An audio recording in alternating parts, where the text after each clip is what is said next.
This is a Fox News Alert. I'm Brett Baer in Washington. Breaking news tonight. Two separate sources with intimate knowledge of the FBI investigations into the Clinton emails and the Clinton Foundation tell Fox the following. The investigation into the Clinton Foundation, looking into possible pay-for-play interaction between Secretary of State Hillary Clinton and the foundation, has been going on for more than a year, led by the White Collar Crime Division, Public Corruption Branch of the Criminal Investigative Division of the FBI. The Clinton Foundation investigation is a, quote, very high priority. Agents have interviewed and re-interviewed multiple people about the foundation case. And even before the Wikileaks dumps, these sources said agents had collected a great deal of evidence. Pressed on that, one source said, quote, a lot of it. And there is an avalanche of new information coming in every day. Some of it from Wikileaks, some from new emails. The agents are actively and aggressively pursuing this case, and they will be going back and interviewing the same people again, some for the third time. As a result of the limited immunity deals to a number of top aides, including Cheryl Mills and Heather Samuelson, the Justice Department had tentatively agreed that the FBI would destroy those laptops after a narrow review. We are told definitively that has not happened, and those devices are currently in the FBI field office here in Washington, D.C., and are being exploited. The source points out any immunity deal is null and void if any subject has lied at any point in the investigation.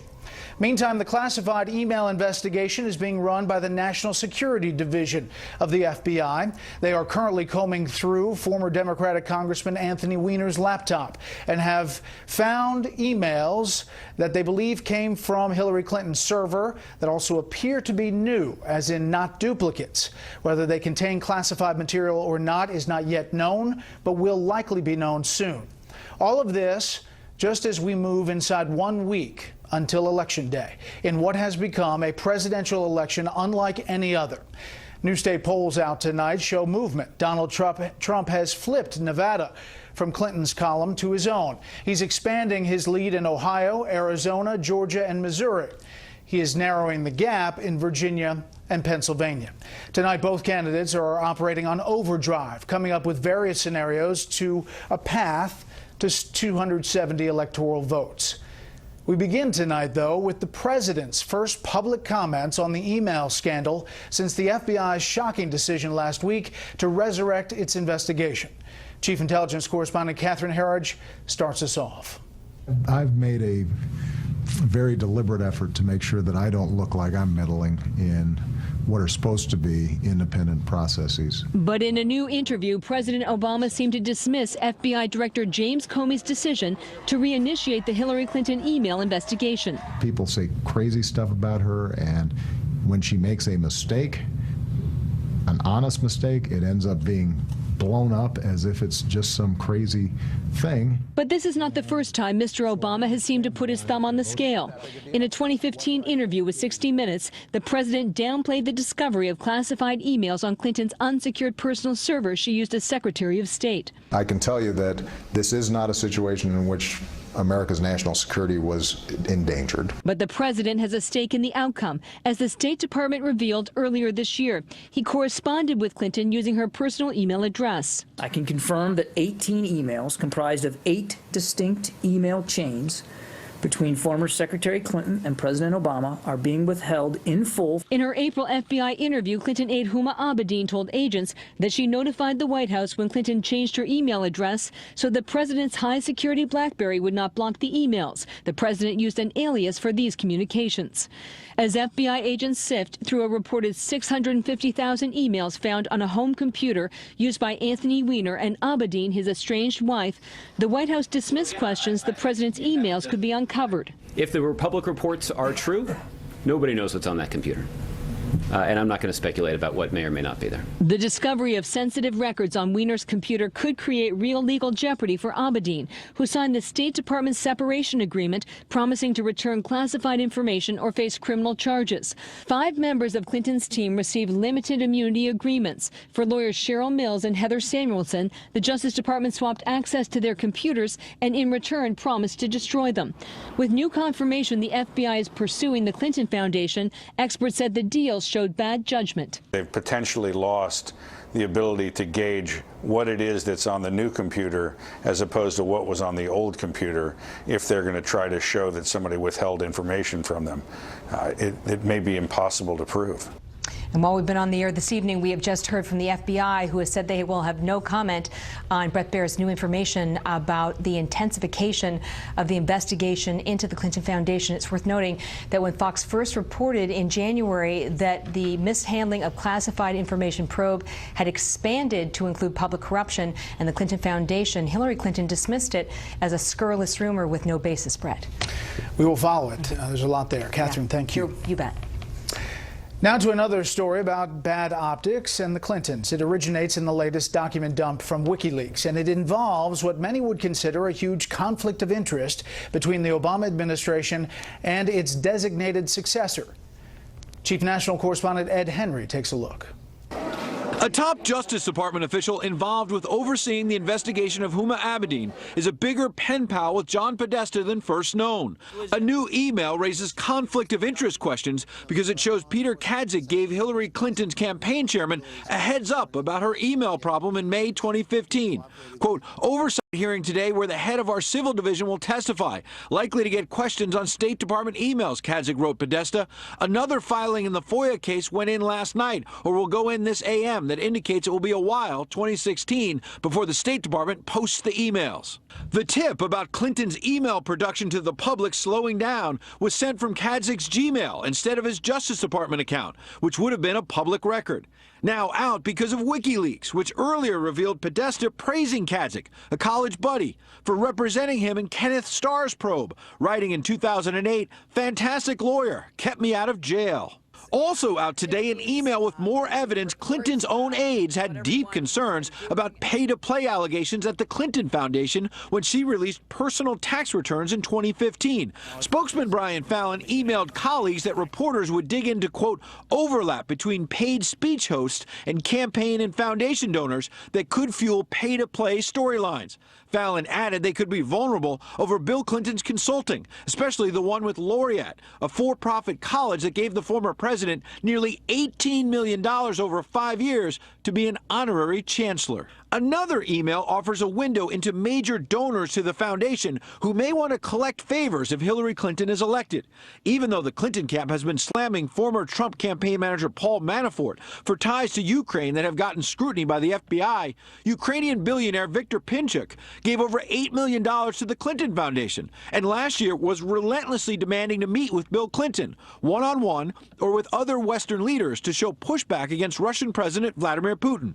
A foundation official writing, I get the impression that although I keep saying WJC cares about Ukraine, Pinchuk feels like WJC hasn't taken enough action. I sense this is so important because Pinchuk is under Putin's heel. Now, Podesta nixed that meeting perhaps because the Clintons were sensitive about negative press involving donors. As for Kadzik, justice officials note he sent Podesta public info, and even Republican Trey Gowdy today is saying that as head of congressional affairs, Kadzik is not a decision maker in the Abedin probe. Brett?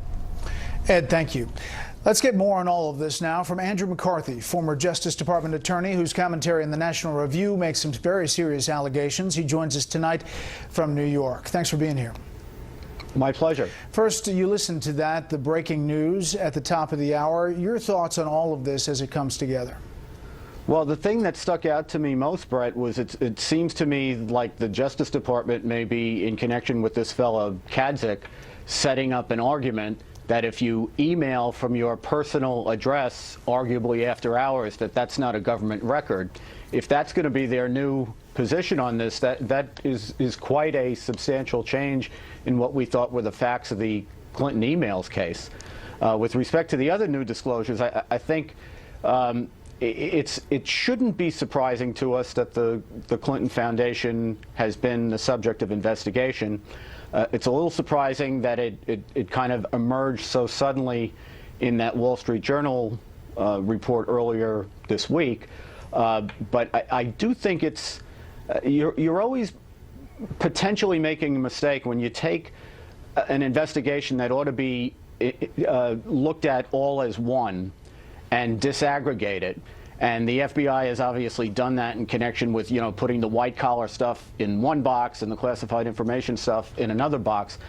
That's often a way that things that ought to be looked at closely fall through the cracks. So I'm glad to see they're doing it. I wish they were looking at it as one unitary whole. You charge in this column that the Justice Department appears to be holding back, getting in the way. I talked to Attorney General Loretta Lynch back at the end of February. Here's what she said back then. Who's the ultimate decider at the DOJ? It depends on how the matter comes together. But the decider of whether to go forward is you, right? Well, we'll see what evidence develops and what facts develop, and we'll follow those to their natural conclusion. Does it concern you, though, that there is this perception that your Justice Department may, in the end, cut Secretary Clinton a break or do her a favor? I think that with every case, we handle it in the same way. Whether someone has an interest in a case because it's interesting in the headlines or because they're personally involved in it. Bottom line, is there any double standard here? There's no double standard in this or any other matter being handled by the Department of Justice. Andrew, because the Attorney General met with former President Bill Clinton on that tarmac in Arizona, you say that took her out of the equation, but didn't stop her, according to your column, from standing or trying to in the way of the Clinton Foundation investigation. Well, I don't see how that's disputable. I mean, as far as her meeting with former President Clinton is concerned, she herself said it was a mistake and kind of quasi-recused herself from it. And actually deferred to the FBI director on the ultimate decision, which never happens in any other investigation. So, for her to say there's no double standard in this case is being handled the same way, even if we didn't have all these crazy immunity deals where the grand jury doesn't get impaneled and you give immunity in order to get evidence that you can usually compel, which also never happens in any other case. I would say that meeting was highly unusual. But we're also seeing now that these wacky immunity deals that they gave were used, according to the Wall Street Journal report, to deny the agents investigating the Clinton Foundation case access to what was on the laptops of Cheryl Mills and Heather Samuelson.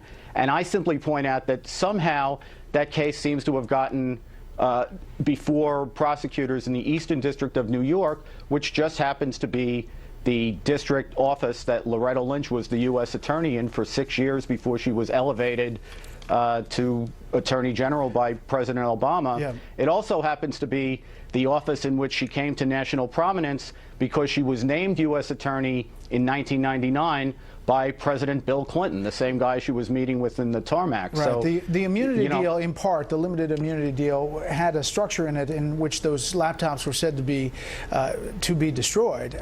Part of the news at the top was that they have not been, and they're here at the FBI office and are being exploited. We'll see if that deals with the foundation or not. Finally, very quickly, your thoughts on the president weighing in again today on the email situation after, in October of last year, what he said about it not being a national security threat.